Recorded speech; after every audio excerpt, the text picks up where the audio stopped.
seems like Jimmy Garoppolo is just giving the job to Trey Lance. I mean, all the enterprise that Trey Lance is showing, all of his workouts that are documented daily, just so everyone knows, and there's no confusion as to what he's doing and what his readiness is. Where is Jimmy? It's like he's still the starting quarterback of this team, but he's like, hey, Trey, take up. You got it. I think I saw a picture of him at a wedding. He's chilling at a wedding. I mean, that's cool. That's fine.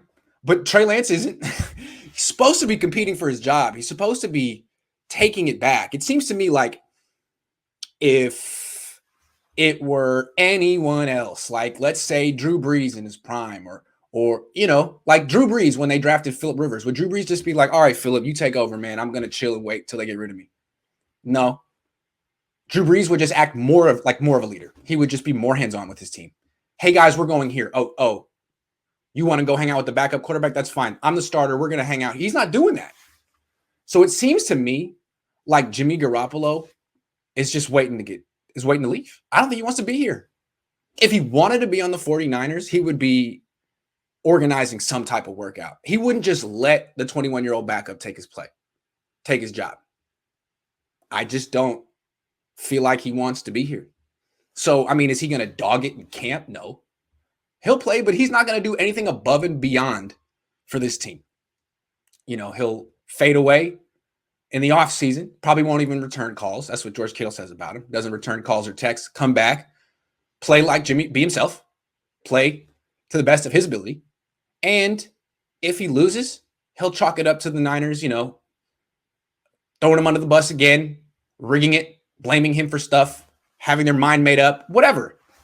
And then the Niners might come to him and be like, hey, you might go up to him, Kyle, and be like, hey, we want to keep you as a backup, but you need to renegotiate your contract. We can't keep you at $27 million as a backup. And he'll just be like, no, I don't want to renegotiate for you. I don't like you. I want to leave. And they'll be like, all right, we'll trade you. And he'll be like, no, I have no trade clause. No, you don't get to decide where I go. You don't get anything for me. You got to cut me. You want to get rid of me? You got to cut me. And you got to roll the dice with Trey Lance and Josh Rosen, Nate Sudfeld. See how you feel about it. That's what's going to happen. He's just chilling right now in the offseason, letting Trey Lance do what he's going to do, letting the Niners convince themselves that he's the replacement. And then if Lance wins the competition and you, Kyle, go up to Jimmy and say, Jimmy, we want to keep you, but at a reduced rate, he'll be like, ha! That's what he'll say. I think he wants out. If the Niners cut him and he gets to go somewhere else, I'm sure he'll be happy to pick his destination and show the Niners that they were wrong. So that's more good news because you want him, I assume, Kyle, you want him gone. You've been trying to move on. You were trying to make the case that Nick Mullins was better than him. I heard what you were saying to Brian Greasy.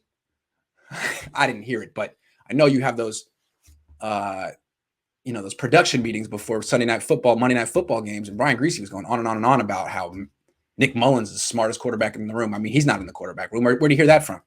So I know there was also Mike Silver in 2019 saying that Jimmy Garoppolo had a short leash and that Nick Mullins would replace him if he didn't play well. That was after the 5 interception practice. I have a strong suspicion you've been trying to move on from Jimmy for some time and that you're finally using the injuries as an excuse. But if he's just going to hand it over, then great. But the thing is, it's not as simple as Trey Lance beating out Jimmy Garoppolo and cutting Jimmy.